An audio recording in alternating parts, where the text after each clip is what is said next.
podcast is part of the Sports Social Podcast Network.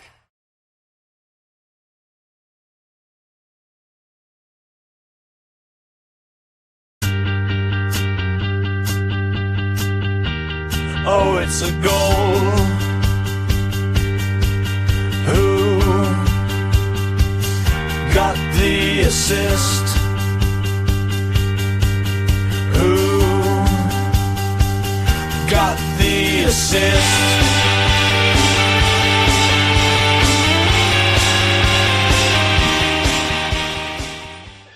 Greetings, sisters. Well, here we are at half-time in the concluding game of double game week 26 after a rather soporific first half. Training game vibes.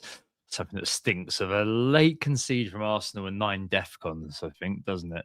But the show must go on, and after it feels like a bit of a lengthy break, actually, with midweek game week and me also doing a solo babble last Monday morning, I think it was.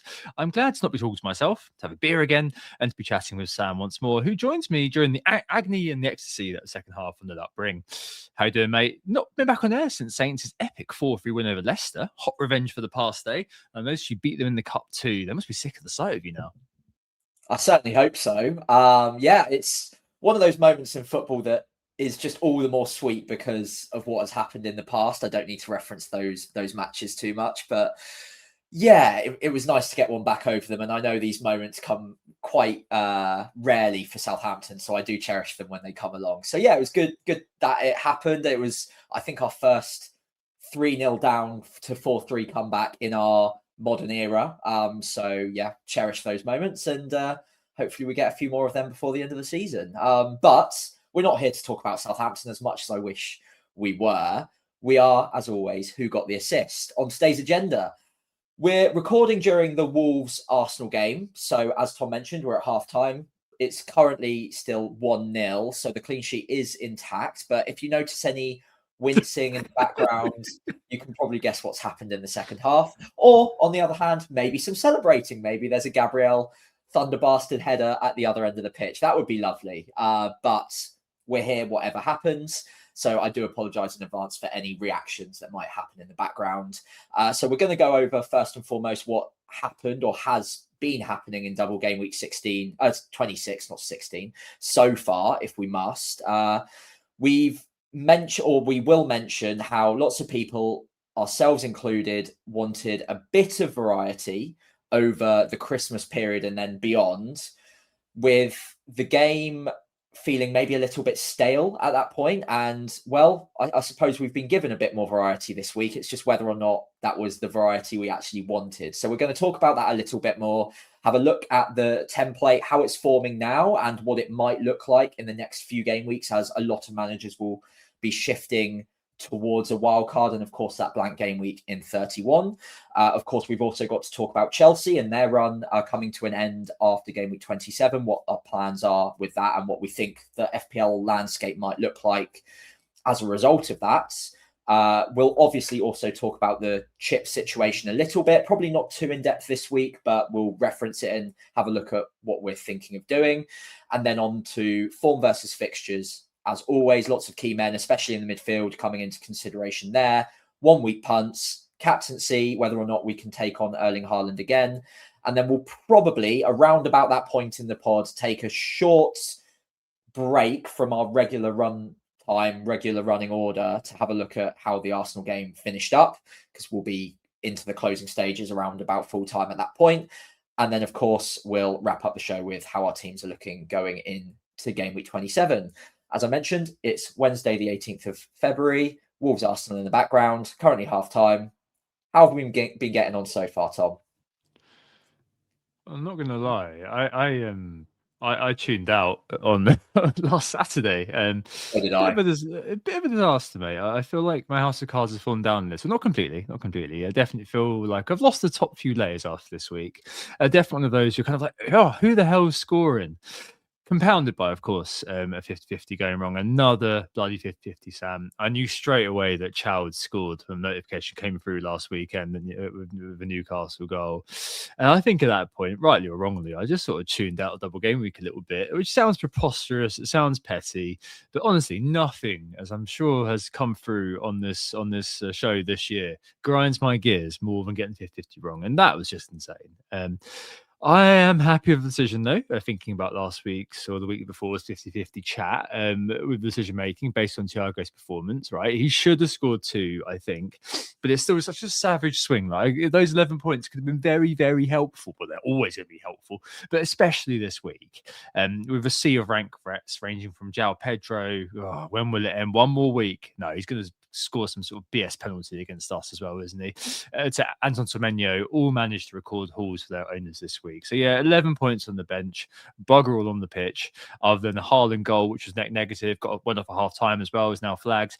Chalobah, Rice, and triple captain Gabriel Defcons. I was over it until, as I said to you earlier, I put the screenshot of my team on the slideshow and I re-traumatized myself again seeing Chow first bench. But it is what it is. These things happen. Just very, very bloody annoying. So yeah, into this week with 30-something points. I think it's like a 60k rank drop, and I'm just very, very reliant on Gabriel now, basically, to do anything. Obviously, the Rice goal, the Rice assist, was quite helpful. I did think of you when Saka stooped to squeeze that one in through Sar's legs just because of all you've been saying about him. I mean, oh, good Lord. It just feels like it rains down. It's very similar for you, though, isn't it, in terms of scores? 34 for me. I think you've got like one more point.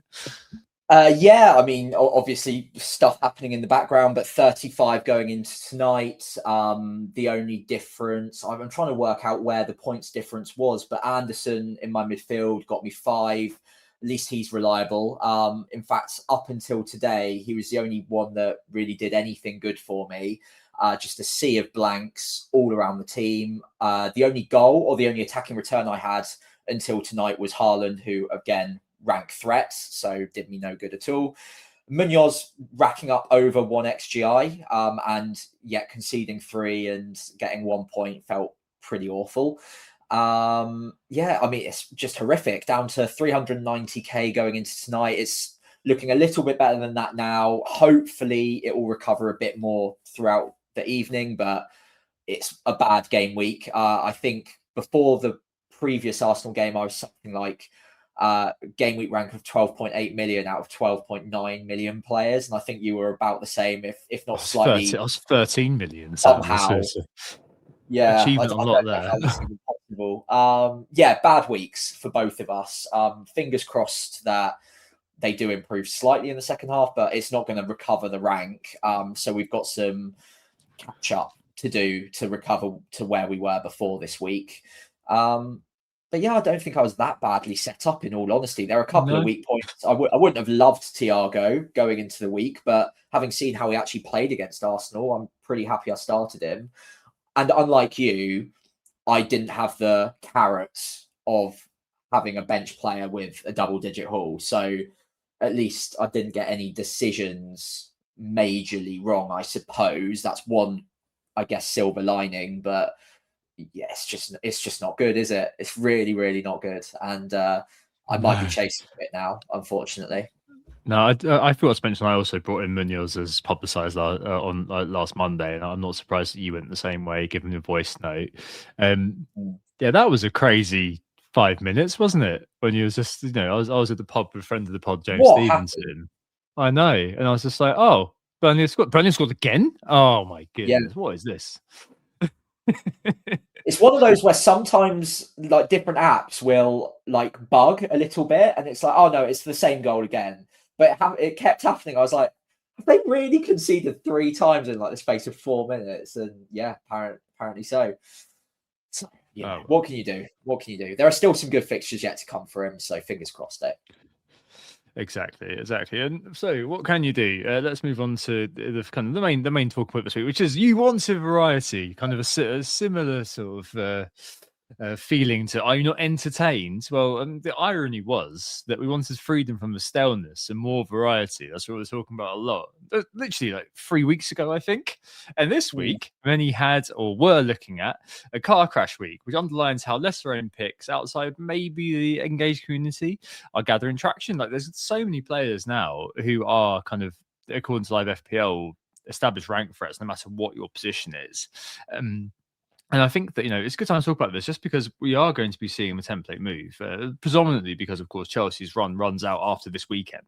I think we are going to talk about chips a bit next week. I know this week most are probably looking at kind of holding firm just because we will move into that era when, likes of Enzo, maybe João Pedro, and maybe Chalobah gets moved on. But as we discussed back then, I think it was that one of the defender slots, one of the midfield slots, and maybe one of the forward slots becomes kind of quite an interesting one in terms of what people do moving forward. But I suppose first of all, Sam, I suppose it's worth just referencing that 50-50 kind of philosophical digression the other week. I mean, yeah, it's more acute for me, but for everyone who's had a bit of a tough time this time round, especially when you look at the A versus B outcomes, like people who are doing well this week, there has literally been probably one player they've had. James from Planet held on to Nico O'Reilly, for example, whereas I sold him a couple of weeks ago, and that could easily have been me. But during kind of the Christmas period, me keeping Thiago, that was really good. But other people for good reason sold him. I mean, it's very, very A versus B, very swingy, and it kind of, I do think broadly, Sam, it's a good thing the template is going to diverge. I think that's a very, very good thing. It's not good when it's diverged, but you haven't reaped the benefits, isn't it? Yeah, I mean, this week was particularly painful on on a very select few players, and I think unfortunately those exact players are also going to be painful to the non-owners again in game week 27. So I hate to say it, but I think more pain might be on the horizon for a lot of managers who haven't already committed to, let's say, in inverted commas, the correct Chelsea players or the correct Man City players. I say it like that because there are no correct ones. It's just the ones who happen to have scored points recently. However, given Man City blank pretty soon, or likely blank, we'll go into the permutations of that later, but pretty likely to blank. And then Chelsea obviously only have the Burnley game before arguably the fixtures get more difficult. Arsenal, of course, but then after that, maybe there's an argument they're not too bad. But I think most people, if you don't have them yet, you're probably not going to steam into them as easily as you would have if you were at the start of their good run back in 24, for instance. So with that in mind, I think there are a particular selection of players that I am petrified of that I think I'm just going to keep going against. But because there are those high-owned players that I'm not going to have, it almost by definition means that I'm likely to have a few players that are differential. And if they can spike a haul or two when the more popular players don't, then I can regain the rank more quickly. So it does cut both ways, as you mentioned. It is both an opportunity and a risk. And I think if you're chasing, you probably enjoy the fact that there even is the opportunity to take that risk and regain rank in a pretty quick way. That's the way I'm trying to look at it, at least. But it does also mean it can go completely the opposite way, double as fast, if you keep betting against these well-backed players and they keep doing well. And I honestly, I think game week 27, you're in for a bit more pain, unfortunately. And I say you, I mean me. We'll take it. Oh, it's definitely going to happen. I mean, I think we'll talk about it later on. But if I own João Pedro and I was kind of chasing rank, I would be captain João Pedro this week. Just because, not because of the underlying numbers, not because of anything else, just because the guy seems to just produce points out of his posterior at a drop of a hat, and it's obviously incredibly frustrating for people who don't own. And you're right that it feels like we're on the precipice of a change, but this week coming won't quite be it. But nonetheless, I think that there will be a lot of opportunities that open up. I say a lot of opportunities actually, but come to think of it, we discussed this morning, didn't we, with regards to a couple of other kind of pieces that we've seen around social media. And you rightly pointed out that even if you are or aren't a analytics proximal individual, Liverpool, Brentford and Bournemouth all are probably, as we've kind of flagged not very long ago, teams that are going to be heavily targeted for the Enzo replacement, for the João Pedro replacement. Obviously, we're kind of sitting pretty with Thiago, and obviously I'm kind of feeling okay with having Ekitike. Don't know why it took me 3 goes to say that, but there we go. And I think that, you know, we might. I'm kind of hoping that, you know, this diversity does continue, even though it's not worked well in my favour this week. I feel like I'm kind of, you know, just saying it's for the greater good almost. Yeah, I've had a crap week, but it's for the greater good that this sort of thing occurs. And outside of those teams, I think we are going to have some interesting sort of interesting effects when it comes to that blank week, which we will discuss a bit more next week. But I think, Sam, you did say you kind of give a quick kind of update on the chips in a minute. Principally because, I mean, if you can remove Enzo for Semenyo, if you don't own Semenyo, and the next 4, so the 3 after the Newcastle game are Leeds, Nottingham Forest, and West Ham, which are really good games for City. Like, you know, you could kind of say, right, okay, he's 39% EO on the top 100k where I was sitting and not very long ago. I'm sure he might kind of have a lot of ambient owners the further down you go. I think his kind of raw ownership is really damn high, isn't it? So I think there may be some kind of quite interesting cases of blankitis coming across the community too, where certain players are sort of overlooked when it comes to predominantly Man City players are overlooked when it comes to it. But yeah, I mean, to some extent, there's going to be a bit of variety in terms of removing the Chelsea players. But before, as we run up to the blank, I guess my feeling is that it is still going to be kind of a few AB picks. So, you know, Dango, Ryan, Sharda for the cheaper mids, maybe Sam, maybe Verts if you're looking for a more expensive player. Bumo also maybe in the mix, and then Semenyo. What do you reckon? Yeah, pretty much. I think Semenyo's the curious case because every year when we've got blanks coming, there's always a player that people avoid because they know it's going to give them a bit of a transfer dilemma or leave them with a -4 to take as they close in on the blank. But in the meantime, he could easily pay that -4 off with interest ahead of some of the other players. But I think in this situation, there are a number of other midfielders at around or cheaper, around the same price or cheaper rather than Semenyo, that does make that quite an interesting debate. Because whilst he is a very good player, he is no longer on penalties and will have Champions League to contest with very soon, and very likely blank. And I'll just run through that very quickly in case anyone doesn't already know what the potential for them not blanking in game week 31 is. Because Crystal Palace are already out of the FA Cup and Man City have Newcastle away from home in the FA Cup, it's not crazy to suggest that Man City might get knocked out by Newcastle. If that were to happen, then technically both of those two teams do still have a free, I think it's actually a weekend, but in that gap between 31 and 32, they've got a free slot where the FA Cup quarterfinals are played. Both of them are out of the cup. They could rearrange the fixture for later on in game week 31, like a week or 2 later when the FA Cup quarterfinals are being played.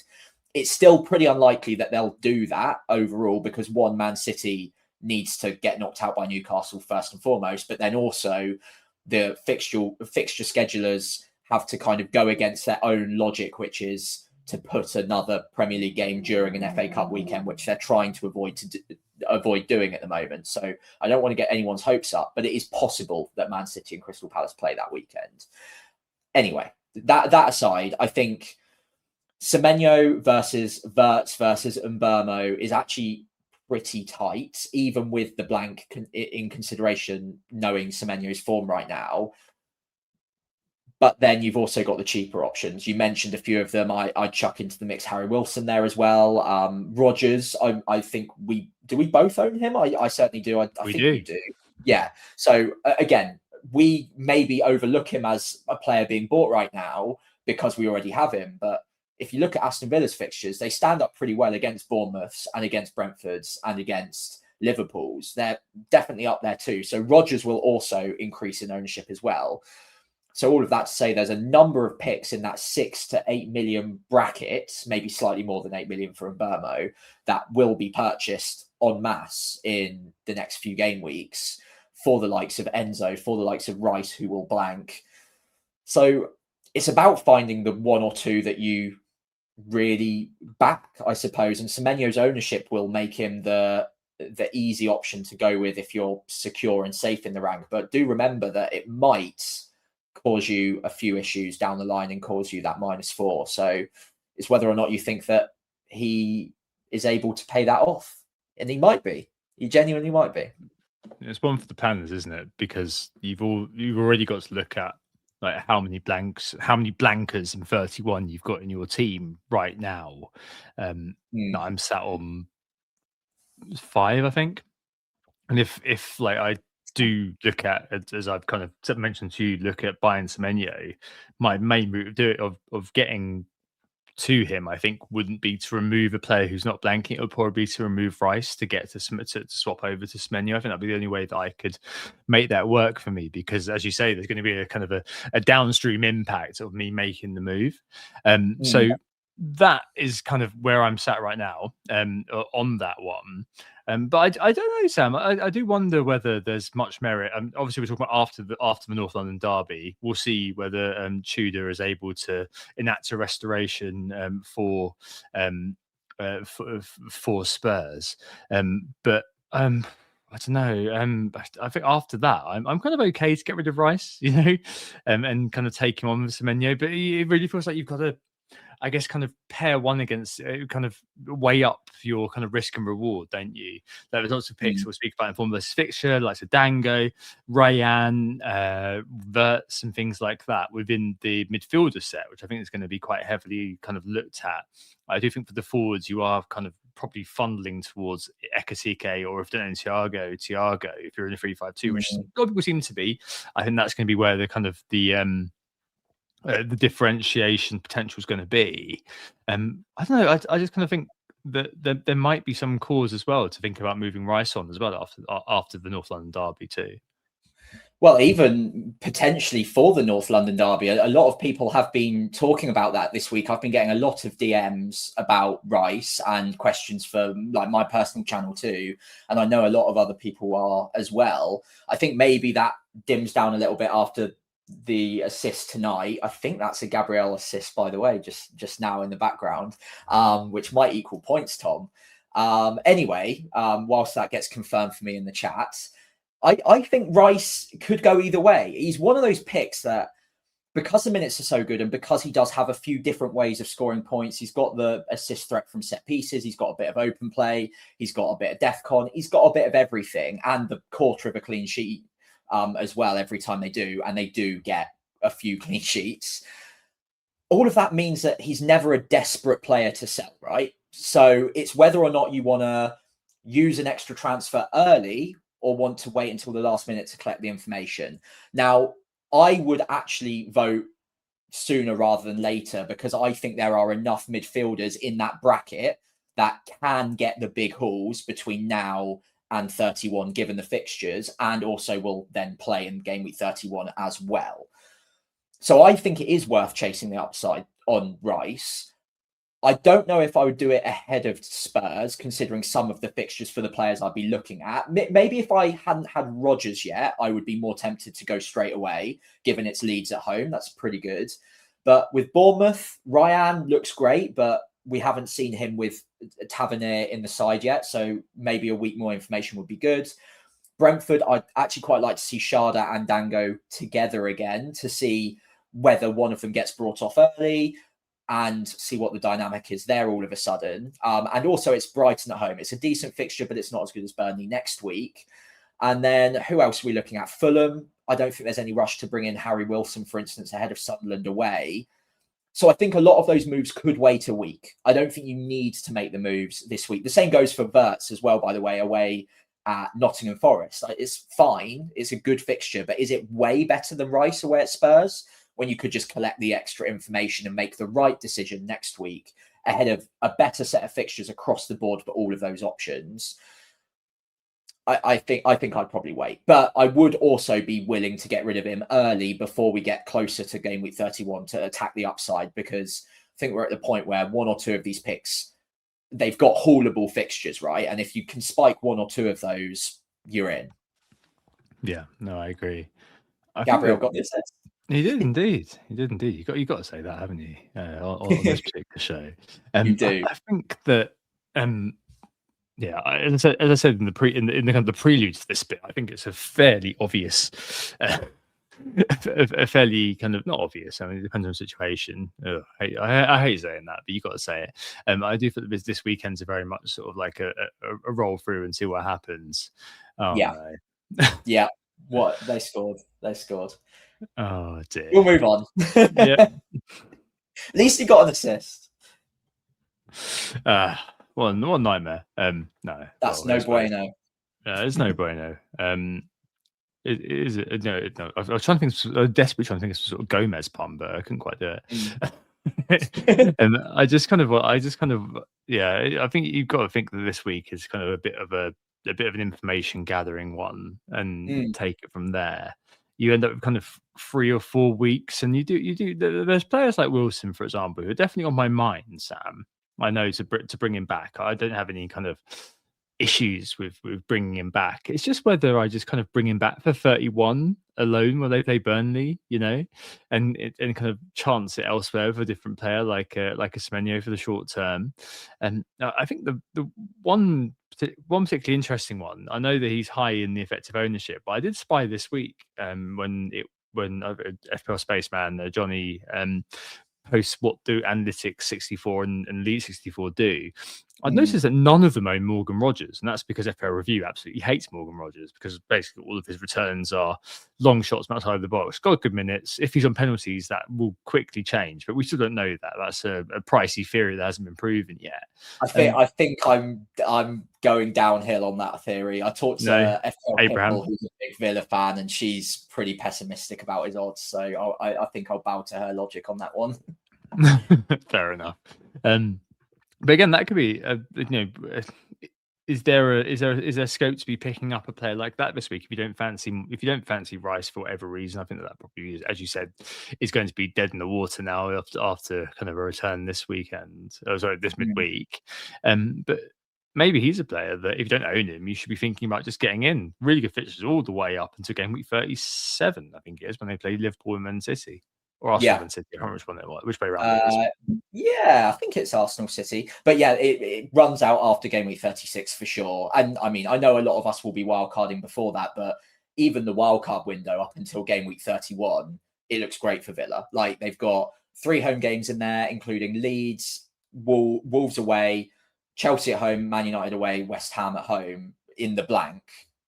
It's pretty solid. And I mean, who knows which striker's going to be the one getting the minutes by the time we get to 31. But I tell you what, you can guarantee if he's fit, Rodgers will play in that game. So he's pretty much as secure as it gets. I'm a little bit surprised that the impact of the high minutes doesn't make him more popular among the analytics crowds. But because he's not on the penalties and he's not on all the set pieces, then I suppose it brings it back down quite heavily.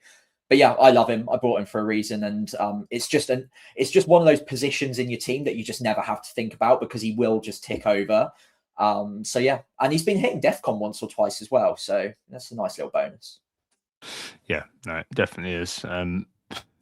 Just the individual games, so annoying. But what does that work out as? It's like an 18-point loss or something ridiculous from a goal being conceded. But I mean, yes, yeah, it's. We'll talk about this in a little bit. But yeah, I think that it's not quite. It's not as bad as with the assist and with DEFCON last week. It's not as bad as it could have been, but it's still a bit disappointing. That's for sure.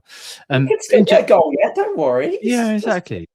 I've never found myself more excited than in the first half. Well, I have found myself more excited, but in terms of kind of day-to-day life, I found myself more excited when Arsenal got corners. I was like, "Oh God, it's a corner! Oh, can he? Oh no, Martinelli's just headed it to no one." So, in terms of the upcoming kind of schedule, Blank's coming up. We'll go into tooling up for that, and what our approach to that will be more next week. I've already mentioned my blankitis sort of thing, and kind of the chips are ready to go for most people. I know that some folk have played their wild card already, but the outlook this week from the FA Cup draw and things like that, Sam. I mean, what's that looking like briefly? As I said, we'll go into it more detail next week. Yeah, good question. I think basically in the too long didn't read kind of vibe that we're probably going to go for this week, the FA Cup draw and the results so far basically just mean maximum chaos right now. A lot of the Premier League teams have avoided each other and are playing lower league opposition. That makes them more likely to obviously progress to the next round. The odds of having an all Premier League quarter final are higher than, obviously, if like Southampton drew Wrexham, let's say in the round of 16, that then obviously that couldn't happen. So the odds of an all Premier League semi-final and therefore up to 4 fixtures needing to be rearranged from game week 34 is now a bit higher. The other thing to maybe factor in is we've got our first 50-50s, as it were, not specifically 50-50, but one or the other can go through. So is it Brentford, West Ham are going up against each other? Whoever gets knocked out, their fixture will go ahead in game week 34. I think there's one other. Is it Liverpool Wolves? I think is the other one where the other one will go ahead depending on who gets knocked out. So by the time we get through the round of 16, we will start to have confirmed fixtures in 34. But in what is quite a rare turn of fate, we're quite not deep in the competition, but we're a few rounds in now, and we still don't have any confirmed fixtures in game week 34. We know a maximum of 4 could be postponed, can't be more than that, but we still don't know any of the ones that are confirmed, which is a little bit rare at this point, and it does mean that it's quite hard to plan for. We have percentage odds. We know that Arsenal are probably the most likely, given that both Arsenal and Newcastle, the teams playing each other in that week, are both still in the competition. Arsenal have, I think, Mansfield away from home, so they should go through. So they're quite likely to have their fixture rearranged, for instance. But there are no guarantees in football. They could get beaten by Mansfield, and Newcastle could get beaten by Man City, and then their game could go ahead as well. So, yeah, maximum chaos. It means that the potential upside of a bench boost in game week 33, if 4 fixtures get brought forward, could be really high. It could also mean quite a big blank in game week 34, so a free hit could be powerful there. But we just have no way of knowing just yet. The early indications are maximum chaos. Yeah, okay. Let's hope so. I think there's definitely cause to say if you've already used your wildcard, by the way, that you really need to be stockpiling those transfers now. Just look for an excuse to roll the transfer wherever you can. This weekend probably a good starting point, but yeah, if you've got a marginal decision where you're like, well, maybe we know with our Munoz pick this week, we had perfectly viable playing players, and it can just as easily turn out like it did. Well, maybe not for you, but for me, I had Tarkovsky.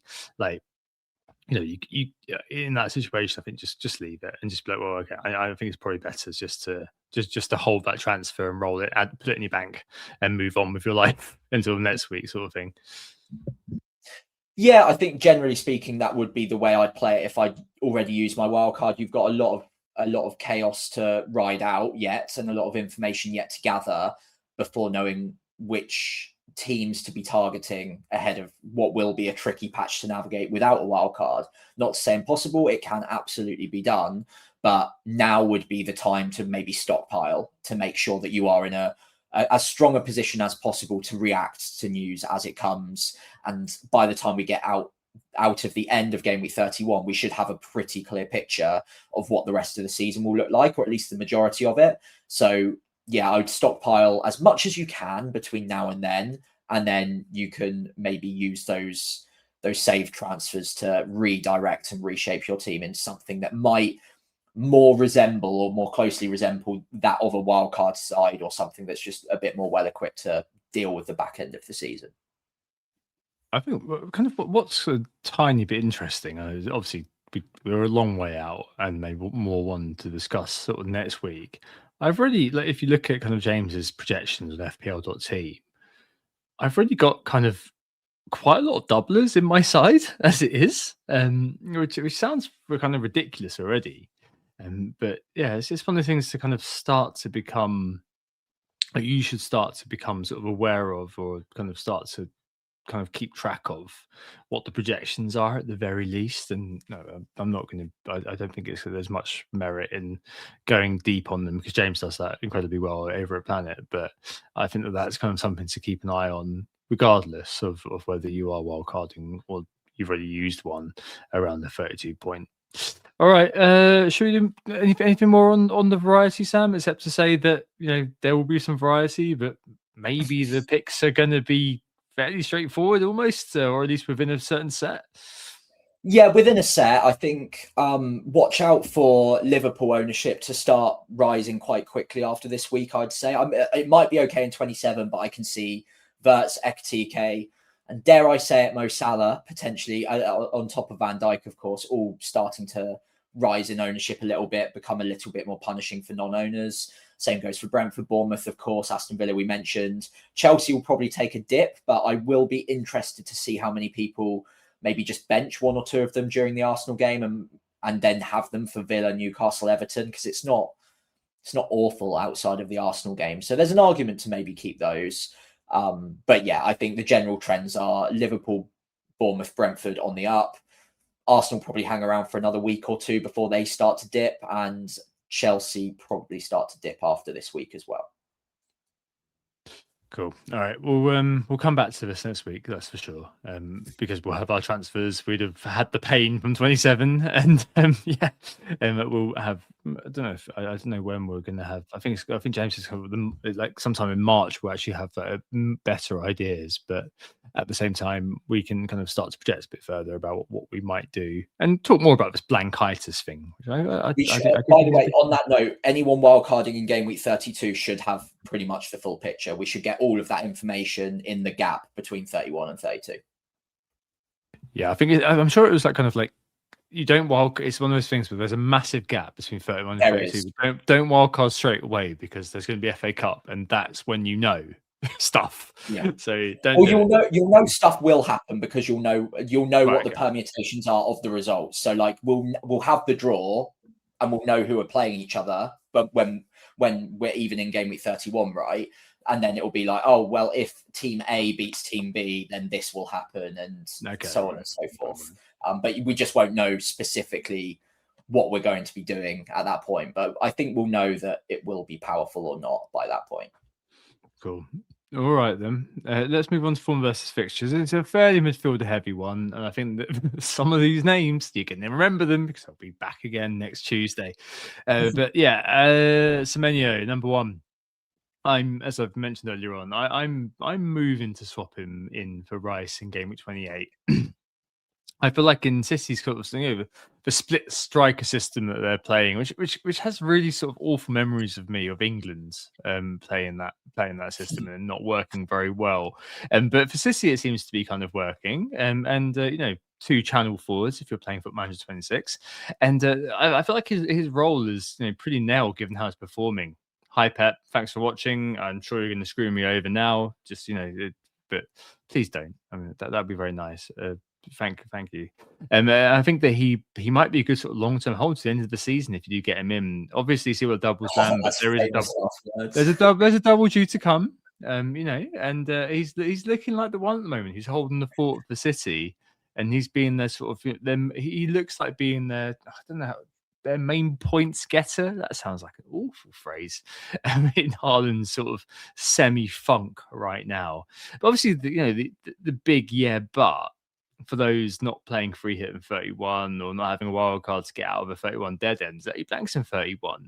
So you've got to have a plan for that. So yeah, I don't know. I 153 points, I think it is this season, up 0.9. That price is going to stay as it is, and the non-pen data is good across the time at Bournemouth and City. I mean, after the Newcastle game, even including Newcastle game, to be honest, I'm scared of it this weekend. The next four are good. Yeah, they are. I mean, the Newcastle game, honestly, I'd be fine with as well. Like, objectively, if it was just a 4-game week patch and then I was wildcarding in game week 31, I'd buy Semenyo right now. because those are good enough fixtures. He's playing in the right role. But I mean, how many times have I said it even this season? Not even looking back other seasons, but the amount of Man City players not named Erling Haaland, where we've had on this graphic and we've talked about at length and said they're the second coming, blah, blah, blah. And then 2 weeks later, they have one rough game, or Pep tweaks the system a little bit, or a player comes back from injury, and then the minutes are no longer secure. We've seen it with Foden. We've seen it with Doku. We've seen it with Cherky. We've seen it with O'Reilly at times as well, and a number of others over the years as well. Semenyo right now looks amazing. Amazing. And obviously we've all got fond memories of him at Bournemouth as well, but he is no longer on penalties. He is up at around the same sort of price point and more expensive than a lot of other players who are also putting up similar underlying data. And I'll stress that because I think that gets overlooked. Semenyo's underlying data, when you remove the penalties, is not that amazing that it's like, we must buy this player.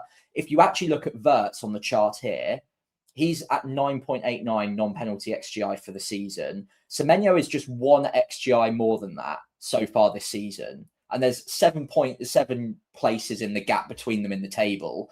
But that's the difference of 1 goal across the season.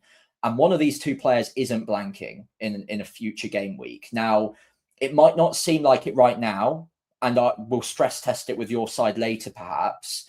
But even if right now it doesn't look like you'll need to take a hit to navigate all the way through to game week 31, injuries happen, suspensions happen, and also players getting dropped happens. I'm not saying it will happen to Semenyo, but it could, because it's a Man City midfielder, striker, but you get what I mean. Marmoush can play there as well.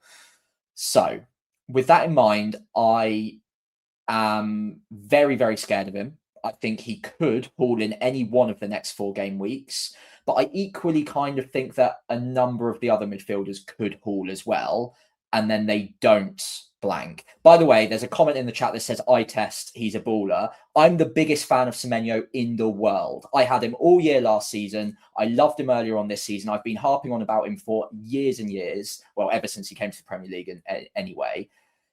I love him. But FPL is not a game of who is the best footballer. It's about the best points getter. And don't get me wrong, next 4 game weeks, he could get more points, and significantly more points than any of the other midfielders we're going to talk about. It's possible. But it's also possible that he matches or maybe slightly gets beaten by them, and then he also blanks. So I just want to consider both avenues here. I would love to own him. I really would. I'm scared of not having him, but I think there are other players that can match him, considering they have an extra fixture.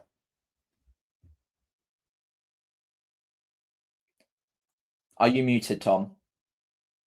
Some of this comes from my own kind of perceptive, from my own situation though here, because I can do Semenyo or Verts, or I can't get Spoono, but I can do one of Semenyo or Verts and kind of also buy one of the cheaper picks that we'll talk about in a minute. So I kind of hedge it and have one of the players who's kind of quite highly owned, has 3 good fixtures, and still be all right in the blank. And again, it comes back to that planning point I mentioned earlier on. I said on Monday that, because I've got Raya, I've got kind of 1 extra slot compared to people who have got Timber and Gabriel, if that makes sense, on my bench in 31, because I can bench Raya for Dubravka pretty easily. So I've got a little bit more flexibility potentially. Yay, Raya. So he's the gift that keeps on giving, doesn't he? Yeah, so I think that kind of helps me a little bit around the jiggery pokery. The final thought on Semenyo, and before we move on, next year, if he keeps doing it, in fact, he's already done it, this guy's going to be given a massive price bump, isn't he? I mean, maybe 9 million plus. Huge perceptual discount here as City's beta point scorer that he seems to be anointed as. I don't know. I like the idea of taking the cut price premium and going with it, even though alongside with Rodgers and things like that, it's kind of a bit of a downside cover too. I think that if you are considering him, and we'll speak about this next week as well, because I probably will be kind of maybe I'll change my mind, but I think that I'm kind of quite keen to buy him in. I do think that a lot of people will be looking at the blank and just saying, well, I'm going to just accept there's a bit of pain there to be had. So I think that the gains are going to stay relatively stable. I don't know if we're going to see like a proper jump on for Semenyo. I don't know if that's going to be the case for Verts though. So Semenyo is not the only kind of semi-premium drawing attention. We'll get on the cheaper mids in the mix in a moment. But Verts, as I said on the pod last Monday, is definitely showing his true form now, despite that blank at Sunderland. Again, a very decent performance in that. Quite a lot of shots. I think he kind of, I think it was like, I'm sure it was like 0.5. I saw a match of the day, expected goals on target, or maybe that was FOTMob. I can't remember which one I saw that on. A couple of chances created, a big chance missed amongst that. Really like him as a pick in general, especially if you're in the 3-5-2. I think it was mentioned in the chat earlier by Martin. Which one of Verts or Ekatike would you go with if you're looking for for a Liverpool, an ex-Liverpool pickup? I think a lot of the time it depends on the formation almost, and at the moment, because we are kind of barreling towards, if you haven't wildcarded already, probably barreling towards a wildcard. If you have wildcard, you're probably stuck in that particular formation for a little while. I know that a lot of people are on the 3-5-2, and if you have Haaland and Thiago up front, and you kind of want a bit of the Liverpool fixtures which are coming up, which are very good, then I think that it's kind of, he's kind of the de facto default pick almost, isn't he, Sam? And he's kind of, we had a few kind of doubts about him. Well, you certainly did for good reason about his kind of underlying data kind of in the past. But growing into his role in the Premier League now seems to have, I suppose, made that step into adjustment and showing what he's all about, I guess.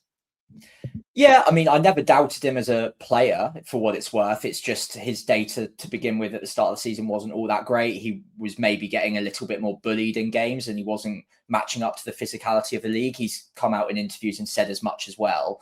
But I think he's really growing into the role. The data is ticking up quite quickly now. And the nice thing about Verts is when he returns, he gets bonus as well. So those 5-point goals are more like 6 or 7-point goals. Those assists are more like 4 or 5-point assists, and it just all mixes together to make quite a good, healthy FPL pick there. He's a little bit more expensive than Semenyo, but I think the fixtures are just as good, and he plays in game week 31. I really like him. I think he's where my eye is naturally taking me as the Rice replacement or the Enzo replacement in game week 28 right now. And I do think having a bit of that Liverpool coverage will be handy given the fixtures that they have. And I think Verts is a pretty reasonable route into that. For what it's worth, if I had Ekatike, I wouldn't be doing the swap. I would hold firm with Ekatike. And if you had the money, I'd prefer Salah. But he's a lot cheaper and he's got decent data and he's playing really, really well at the moment. So, yeah, I'm all in on Verts as it stands, but a week is a long time. So who knows what will happen by the time it gets to game of 28. Yeah, I suppose there's an element of like, if you do own Ekatike already, which is not an insignificant number, like, do you add Verts to that or do you hedge it outside of it? I think that's an interesting question that I will be kind of looking at, because like in my case, I've got probably an option between, do I go with Verts or do I go with Semenyo? Do I attack that kind of Semenyo pick or do I kind of go against it? And I think that I can see both kind of options having a lot of merit to them. And I take up all what you said earlier about Semenyo and kind of all the different sort of ways in which it might not manifest. And Liverpool do have a few good fixtures kind of under their belt. And it might be the case that you look at the Forest fixture, you also bear in mind that they do have a 31 and think, well, okay, I'm going to get an extra fixture out of this guy. And it might be that I end up kind of just keeping a hold of him for a little while. If you don't have Ekatike, I do think that kind of going with Verts and thinking, well, to the eye, they've got a very good relationship. Verts online data, as you mentioned earlier, is pretty good. And I really like the pick. And I was very keen on the pick. I've already owned Verts this season. I kind of did the Havertz and got him straight away. I'm with Salah. I just don't think he's worth the money. Fundamentally, unfortunately, doesn't matter if Haaland's injured. Yeah, but he's in training. I will say he's in training today, so he won't be in. Yeah, maybe. I don't know. I just don't think he's worth the money, honestly. But if money doesn't matter though, and Haaland was injured, then I think it's a captaincy option. But I suppose if you wanted to make the swap though, in that scenario, I mean, if you're wild carding, sure, and you could be, and you were just doing that, then fine. So no, I just, maybe there's kind of a bit of a price quality heuristic there, where you're like, well, Salah's worth a load of money. He's got a good kind of long term record, sure. No, I just I may be tempted to captain Semenyo if Haaland was out of the picture, and think that he and Marmoush could make something work together. Only if Maybe that's Semenyo just was on. I'd have Salah a million times over Semenyo if I didn't have any confirmation Semenyo was on penalties. Like, fair. I think we're forgetting the power of penalties here as well. Like, Salah's on set pieces from one side, he's got penalties. Sure, he's been a bit iffy this season, but he's now getting the minutes again. And remember, he was dropped for a while, so that will play into the fact that he hasn't got as many returns. I was seriously considering, if Haaland was out for a couple of weeks, doing a double swap to Salah and Ekitike instead of Ertz, and I would have captained him quite a few weeks in a row, I think. But Haaland's back, so I don't think that's going to happen. Yeah, I think it'd be all right. I mean, it's all hypothetical, isn't it? All right, on to the cheaper boys. Dango and Ryan, I think, are probably maybe the two, Sam. I think you mentioned Harry Wilson earlier on. Spoken a lot about him recently, so I think I'm going to maybe leave that one be. Get good minutes though, Wilson. Let's just hope that his minutes don't get slightly siphoned away by Oscar Bob. But yeah, Dango and Ryan, both really fun picks, aren't they? I mean, Dango's more of a known quality with his haul ability, whereas Ryan's more of an unknown quantity, and as we said a couple of weeks ago, perhaps benefiting from that. Teams are unfamiliar with him, how to stop him, and header two for his goal last weekend. On Football Manager, again, I keep going back to it. I'm sorry, I end up speaking to a very small amount of people, but a player who is a winger but has jumping reach and strength. That is absolute gold, honestly, because normally wingers are just kind of jinking little things with no strength and nothing in the air. The Ryan Frasers of the world. Yeah, if you Southampton legend Brian Fraser, let's just get that right. But yeah, and Bournemouth legend, more importantly in this case. No. So, no, his contributions to Bournemouth, to South Coast rivals, are nothing compared to your contributions to Southampton. But yeah, and this is actually quite an interesting one because I mean they're very similar price, so 5.8, 5.5. Both teams come to understat 6th and 7th respectively. That's Bournemouth. I keep forgetting which one Dango plays for now, but it's Brentford he plays for now. And Bournemouth 6th and 7th respectively with Team XG. Brentford are still in the cup after beating Macclesfield and got a tie with West Ham coming, so that might something to consider. But the fixtures for both are great, and they're really good sort of dead end fodder. 3 home games in 5 for Bournemouth in particular here, although it's worth noting that the Cherries, according to Understat, perform better away. Bournemouth next 5 is West Ham, Sunderland, Brentford, both of them at home, Burnley away, the Man United at home. For Brentford, it is Brighton at home, Burnley away, Bournemouth away, so they both play each other, Wolves at home and Leeds away. So there's a few slightly better fixtures potentially on the roster for Brentford, but I mean, either of them pairs really well. So if you're looking to, like me, potentially move on Rice and Enzo, both compare really well with Semenyo or Wirtz. But it's cool between the two fixtures, and I've got Thiago already, so it might again be a case of maybe I'll just kind of, if I go with Semenyo, I might just kind of hedge it and go with Ryan. I don't know, we'll see. As to note that Sade will be in probably every FPL review Vassal side. The robot is absolutely obsessed with him, but I don't know. I think there's maybe a bit more value in Dango as it is. Yeah, I mean, honestly, I think we probably need a bit of a meta discussion on value if you're about to wildcard. Like, it doesn't really matter. If you can afford either of them and you've got no other way of using the money, then pick the one you prefer. If that's still Dango, then fair enough. But if Sharda is affordable, you're not using the money anywhere else, and you prefer him, then go with Sharda. Like, there's no reason not to if the value isn't a problem. If you're wildcarding in game week 32, that is. So Yeah, I mean, I haven't really checked. I don't know which one's being preferred out of the two. I'd assume that Dango is fitting in quite comfortably to a number of plans because he is cheaper and it would help afford other players elsewhere. As you mentioned, the combination of maybe Rice and Enzo to a more expensive and a cheaper one might only work with Dango in a lot of situations. But I wouldn't completely disregard Sharda just because some other website is saying he's a pick we should consider. Like you shouldn't ignore players just because they're getting picked by other algorithms or whatever. You can also use your eyes and still come to the same conclusion. However, I don't think there is much between the two, and there is a few other bits I would like to use the money on. So with that in mind, I prefer Dango myself, but it was just more of a cautionary word of warning to anyone out there who's just going for the cheaper one for the sake of it when there's nothing else that they want to spend the money on.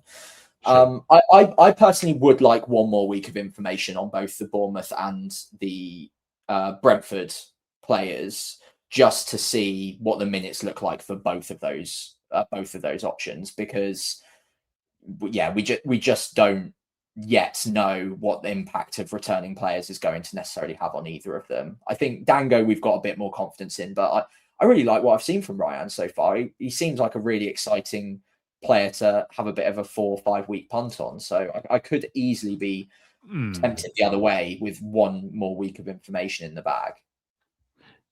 Yeah, no, I know what you mean. I'm very kind of.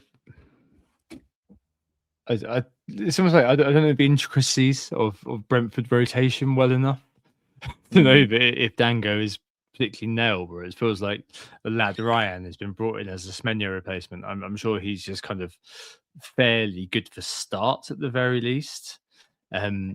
We've got what 2 full games to judge it on, and but that can be both absolutely terrible for FPL managers and also be an absolute godsend for FPL managers if you do have a player like that who does come in and completely upsets the apple cart. And I'm quite tempted to have a look at it, honestly, with Ryan. I'm definitely going to give it this weekend. Obviously, the West Ham game is what will come. But then there's 2 decent home games against Sunderland and Brentford for him, and that could be all right. But I do miss out on the Burnley game for the double Brentfords. Yeah, it's one of those where I'll come back to it. I'll definitely come back to it. And I completely appreciate what you're saying there. Up front, again, reflecting what we were saying earlier about how the template may switch. There's Thiago, there's Kiza Benekatike, and most will probably own Thiago, but I think those coming back from JP will probably want to go in. And don't want to turn this into a discussion on this, but in hindsight, maybe moving one of Ekateke or Thiago for me to JP may have been, that would have set me in good stead, to be honest. But it's very, very hindsight. The fixtures are very good for Brentford. Great job by Keith Andrews, which I think has meant that those early season predictions that Brentford have wet the bed of appointing him have been hastily scrubbed from the internet. But plays Burnley, Wolves, and Leeds in the next 5. I mean, that's we've said quite a lot about Thiago, haven't we? I suppose Ekatike, Sam, is one of those in your 3-5-2. You're just kind of hoping that you want a piece of Liverpool, and it kind of feels like that draws you immediately back to the man with the disgusting verts. Yeah, I think at this point, given I've only got one free transfer, it's unlikely I'm going to get back to Ekatike unless Haaland was out for whatever reason, which looks very unlikely now. 2-2 Wolves, by the way. Interesting last minute. But yeah, Thiago seems like a player that's going to be very, very highly owned by the time definitely by game week 28, probably starting off in game week 27, although seems like a pretty obvious João Pedro replacement if you do wait for after game week 27 out of the way. Ekatike's ownership will probably bounce a little bit, but I imagine because of the lack of transfers for a lot of people and the fact that it's a structural issue of 3-5-2 for a lot of managers as well, that his ownership might comparatively stay a bit lower. And I think Verts is arguably in the same league in terms of the potential upside. So yeah, I think people will more naturally go towards Verts. So yeah, I would not be surprised at all to see Haaland times Thiago times a cheap sort of bench forward as the meta for the next few game weeks after João Pedro's Burnley fixtures out of the way, of course. Yeah, absolutely. All right, the final one, James Hill, the ultimate combination piece, assist this week, and just a very helpful kind of pickup. But I suppose it was oddly kind of between him or maybe Virgil as a premium alternative. You're looking for a defender, right? Yeah, I think again, if you're in the market for someone a bit cheaper to help afford something in midfield or up front, then yeah, he makes a lot of sense. I mean, he's hitting DEFCON very, very comfortably at the moment and beating Senesi for it most weeks. And although Bournemouth aren't a great defence, I wouldn't be surprised to see them keep a clean sheet or two between now and 31. And he's got a few assists. I mean, quite fortunately so, he's overperforming massively on the assist front, but at least he's got that route as well, I suppose. So yeah, it all comes together. 4 million. It just makes a lot of sense as a cheap pickup if you need one. But yeah, again, it's only one if you need the money elsewhere. To be honest, I wouldn't be rushing to rip apart your teams to get him. Yeah. No. All right. Let's do 1 week punt, and then we can look at the wreckage of this double game week. Yes, indeed. I think there's an own goal in there. There is. It's Calafiori. He scored the own goal, apparently. Oh, what a disaster, honestly. I'm pissed off from FPL and Arsenal perspective here. Yeah. Edozi's senior debut. Oh, wow. Raya spills across and Wolves punish. Oh. Right, wow. Okay. So yeah, last week. It's hard. I feel like when those people on live TV, something terrible happens in the background. You're like, oh, I've got to keep going. Let's do that very quickly. Madueke, I went for, who's got 11 plus the 2 today, so 13. And you went for Gabriel with the double, with the Joker played. Yeah. So what's he on? 7 now? I think assist and yeah, it's 21 point triple captain, Sam. No, we're winning. Yeah. Yeah, not great. So yeah, I played one of my 2 jokers, which for those who don't know means double points in this. It's effectively a captaincy in this game. Yeah, it's not gone great. And actually, we're coming on to the Gabriel triple captain later on, aren't we? So we'll talk about that in a bit. Yeah, we'll talk about it in literally a second. Yeah, cool. I'll leave that for now. Yeah, so Burnley at home, Cole Palmer. Yeah, all day long, having that. Yeah, I've gone for João Pedro just because I'm, it's a very straightforward thing to pick up. Right, let's pick over the wreckage before we go into captaincy of the last one, which is this double game week just gone.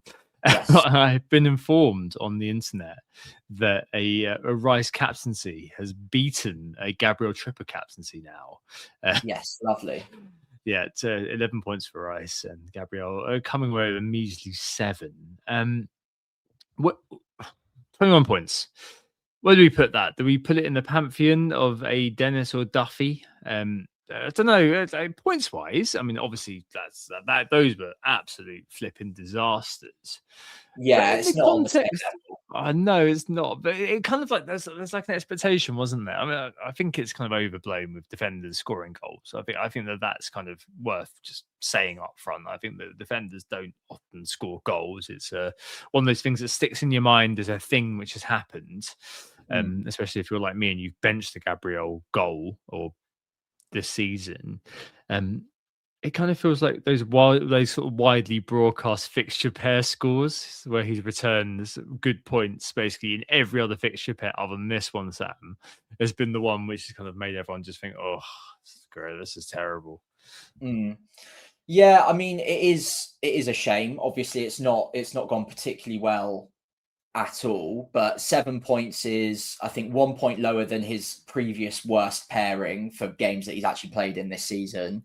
Only 1 point worse than that 8. I think he hit 8 points once as a pairing, so it is the worst. Look, it's not great, but at the end of the day, he's picked up an assist, he's picked up DEFCON, and even though they've conceded in both games, he still walked away with 7 points, which I think if you were to go around the community in advance, the expectation was, or the hope was 10 points at a minimum. Like, you probably take 10 points, and anything above 15, you're like, yeah, cool. I'll call that a win of some kind. So I think we're about 3 or 4 points off of reasonable, and then another 4 or 5 points away from great. So I think it's a failure, but it's not in the pantheon of like huge historical misses. Like I've had Mane triple captain 1 point off in the first game injured. Dennis, like I had Saka last season who went off injured in the first game from that Leif Davis rake down his calf. So yeah, look, it's not great, but it's far from the worst thing I've ever seen, and I don't want to get massively over passionate about a 7 points when I was hoping for 10 or more. Like it's a bit poor, but it's not season ruining. I've had a bad game week for other reasons, not this one. Of all the things which have meant this is a terrible game week.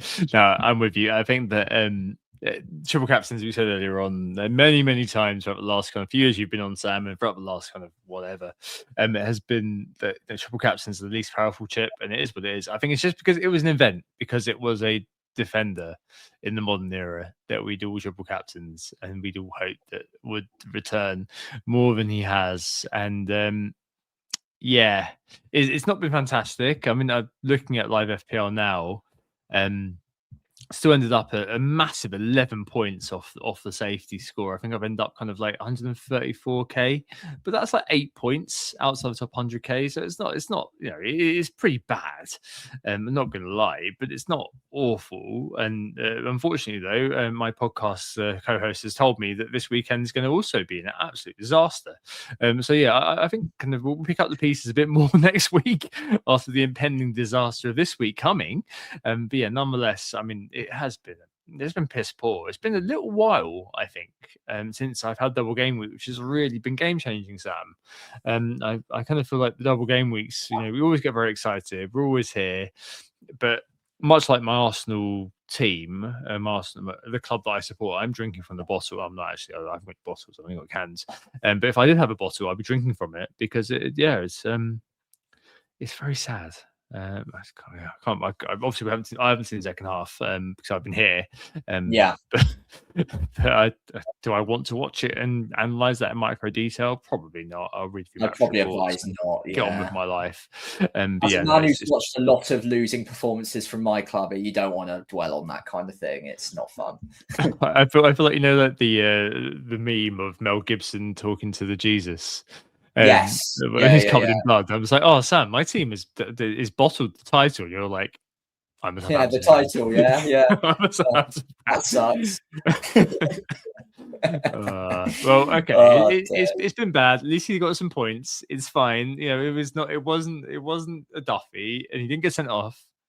It's fine. Yes, Dan in the chat has said, "Try Big Bristol Ravers fan."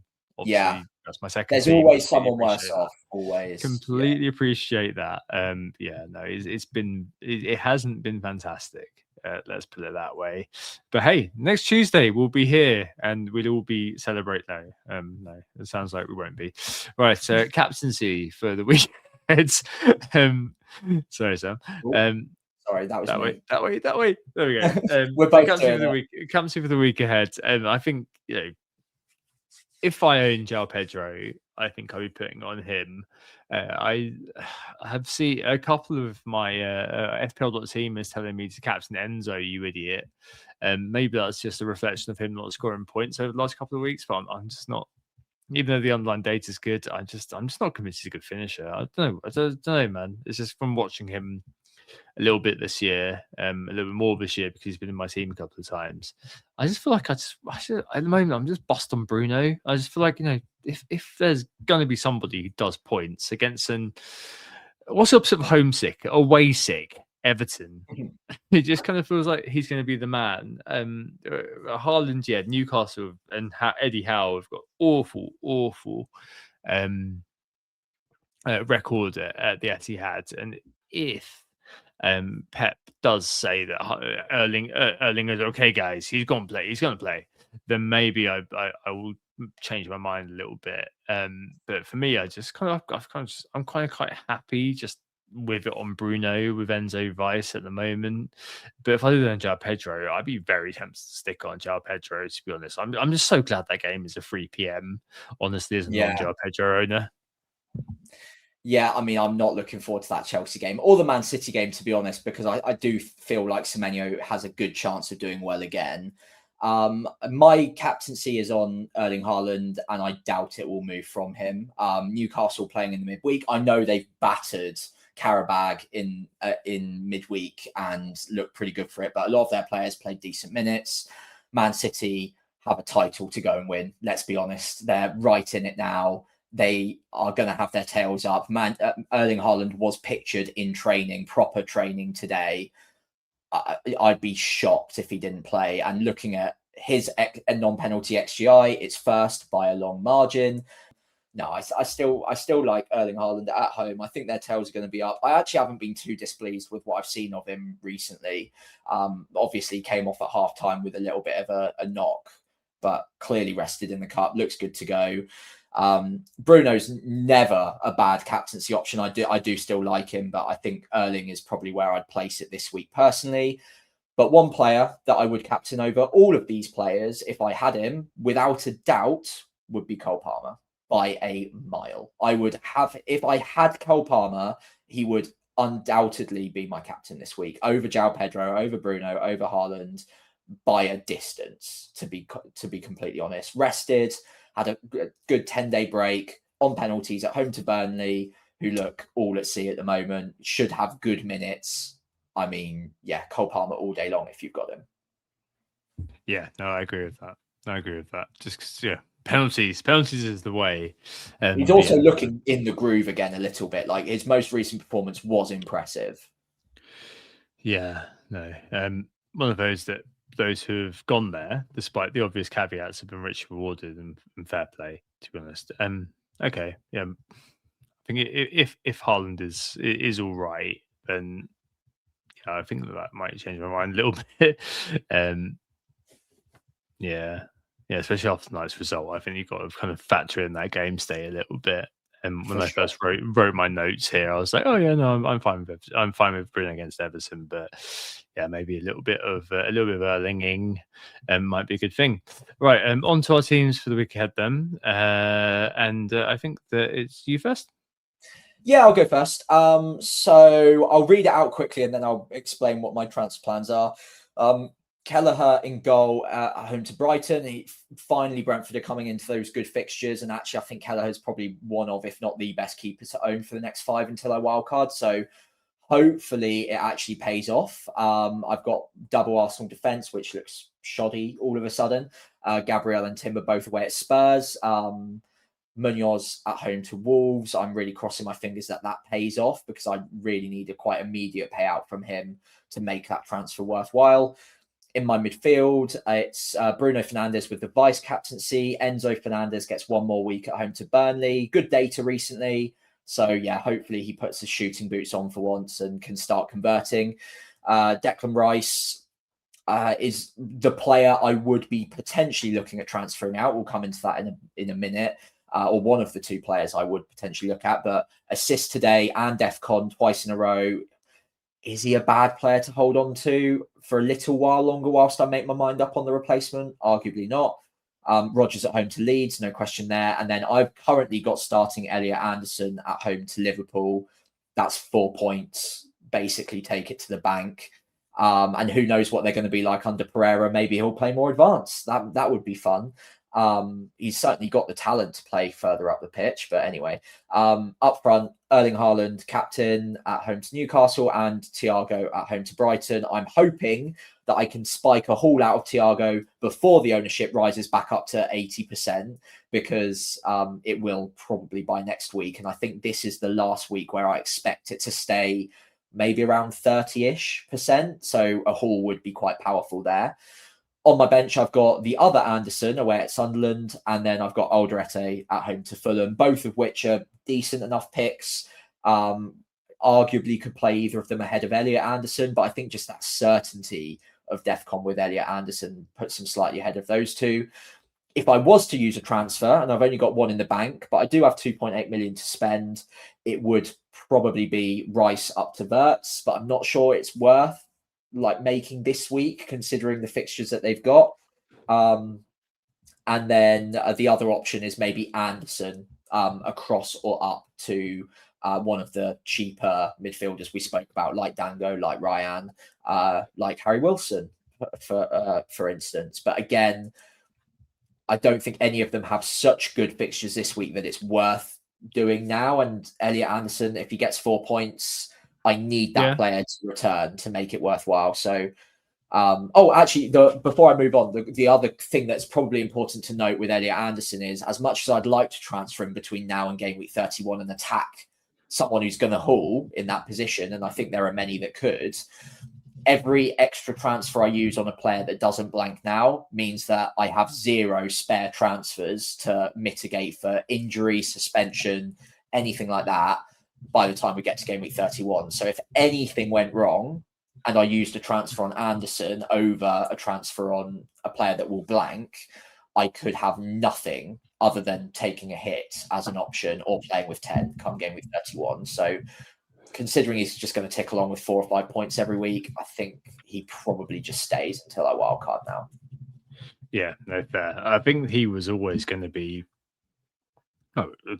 since the start of the season, he was signposted as a player just to kind of hold on to for a long time. And as you say, kind of allude to, the floor is just so good that, well, yeah, why not? Why not just leave him there? And as it is, the team that you've got is absolutely fine. And the value over replacing a player for you is just clear that you just leave it as it is. I mean, there's definitely there's definitely no sort of other option. And it's the same for me, where, okay, I'm happy the 3-4-3. Got the boss on Bruno at the moment, but yeah, taking on board again what you've said. You're a wise man, Sam. Have I ever told you that? You're a very, very wise man. Wish my rank would reflect that. yeah. Well, if idiots like me can do all right, although this week's not been great, but if idiots like me can do all right, then I'm sure that we're in for a Sam supremacy in not very long. But yeah, I think the captaincy probably is going to move to Haaland. But this week's a good week because I've got no 50-50, which is going to be a problem for me. And at the back, Raya in goal, yeah, whatever. God, he's got this kind of a very, very kind of spaghetti-ish hair at the moment. I'm not sure about that. At the back, Munoz home to Wolves, looking forward to the 65th minute sub after conceding 2 again. But hey, it is what it is. He's there for the next 5. Chalobah, his final game for me, but I think he's probably going to stick around. Actually, okay. I think he's going to be part of the defensive rotation for a little bit because Gabriel, Rogers, they're going to stick around. Bruno's going to stick around. That Enzo and Rice midfield duo, I think those two are going to be the ones that I move out, and I think that Dango is going to be one who's going to come in, or maybe Ryan. I'm not sure which one, and it's just kind of whether what I can afford. If I'm looking at Verts, then maybe I've got to go a bit cheaper and maybe look at Ryan. I'm not sure if I can actually afford that now. We'll see, but Semenyo, I think, probably is one that I'm looking at kind of picking up because my rank is still fairly decent. And as I said earlier on, I think the downside is not going to, the upside, sorry, is not going to get too limited because I think a lot of people are going to be looking at Semenyo and thinking, well, the blank's coming, I'm not buying him. And so I'm hoping that will work in my favour. Up front, Thiago, Haaland, and Ekitike aren't going anywhere for me for the extent of before our wild card. So yeah, in the 3-4-3, Anderson first sub away at Sunderland. I'm sure let's just leave it there. So this week I think I'll be kind of maybe preoccupying myself with which one I'm going to captain out of Haaland or Bruno, but I think you're probably right actually from hearing what you've said, especially taking into account what's happened tonight, that captain the Man City player is probably a good thing. And I'm very scared of the Semenyo owners because that's going to be pretty that could be one of those games where they really make a statement this weekend, that's for sure. But yeah, glad there's no 50-50 to worry about, and definitely rolling. I'm at 0.0 in the bank, but yeah, next week I think there's definitely a lot of impact to be made. with those two midfielders, which I'll talk a bit more about next week. Yeah, I mean, I always like saying in FPL, it's not about who you don't own, but it is about who you do. And I like your team a lot. I actually quite like my team objectively this week, player for player. But 27 itself, there are 2 or 3 players very specifically that we don't own that I am petrified of what they could do to us, because I like the matchups. And yeah, I'm just a bit scared how punishing they could be if 1 or 2 of them blank. Those 3 players being João Pedro, Palmer, and Semenyo, by the way, and maybe even Man City defense, arguably, like Gahey as well. It needs to factor into my thinking there as well. Like, those are the players that, I mean, we don't own. Obviously, a lot of managers do. I think they're the ones that I'm most scared of. And whilst I like the look of our teams this week, it could all pan out well. But if you've got like 20 or 30 effective points against you in those positions, it's quite hard to get a green arrow. So that's why I'm scared of this week. It's not because I don't like our teams. It's because there are specific players that we just won't own this week that could do a lot of damage. So yeah, very jealous. I'm also jealous of Ekatike in your team as well, for what it's worth. Yeah, we'll see. And Nobby in the chat says, if João Pedro, Palmer, and Semenyo all blank, the drinks are on him. I will take you up on that offer. I'd be very glad to meet you at the bar if that happens. And I might get around him myself. Yep. All right. Fair enough. All right. I think that's everything, isn't it? That's everything. We've done it in record time. Maybe it's because we're miserable because of the Arsenal clean sheet wipeout, but I think we got through it all quite efficiently today. Anyway, thank you all so much, as always, for listening, especially if you were listening and watching along whilst the Arsenal game was going on in the background. Hopefully that was an enjoyable experience for you, especially if you didn't triple captain Gabriel, I suppose. We were Who Got the Assist. You can find us on Blue Sky at Who Got the Assist, all written out one word. FPL Pricey on there for me. X, it's WGTA_FPL. Again, I'm just FPL Pricey on there. And on YouTube, it's Who Got the Assist, all written out again. And again, I'm on there at FPL Pricey as well. And if you did enjoy the pod, we'd really appreciate it if you could make sure you follow us on the social channels. Give the pod a 5-star rating wherever you're listening. And of course, if you're watching, leave a like, hit subscribe if you're new around here as well. And yeah, all of those things really do help us out. So thank you very much in advance. Yep, thank you very much, everybody. Next time's back to normal scheduling, albeit just for one more week. It's yet another midweek of games coming, game 29. So yeah, I think it will be next Tuesday and then next Sunday, and then a week off, and then the Tuesday, kind of the week after that. I'm actually off to see Peppa Pig live that week after Are you going Sunday. to Peppa Pig World? No, not Peppa Pig World. It's in Butland, Sam. Even more, even more glamorous. I cannot wait for that. I used to live very close to Peppa Pig World. That's all. Yeah, that's I know, man. I know. I've been to Portland's Park. It's the best theme park in the UK. I'm going to say that now. But anyway, that is not for us to discuss here. But yeah, take it up with the fixture computer in the FA Cup, that we can't be as regular as we'd like. But yeah, we'll see you next Tuesday. Hope we assist you, and yeah, see you then. Oh, it's a goal. Who got the assist? Who got the assist?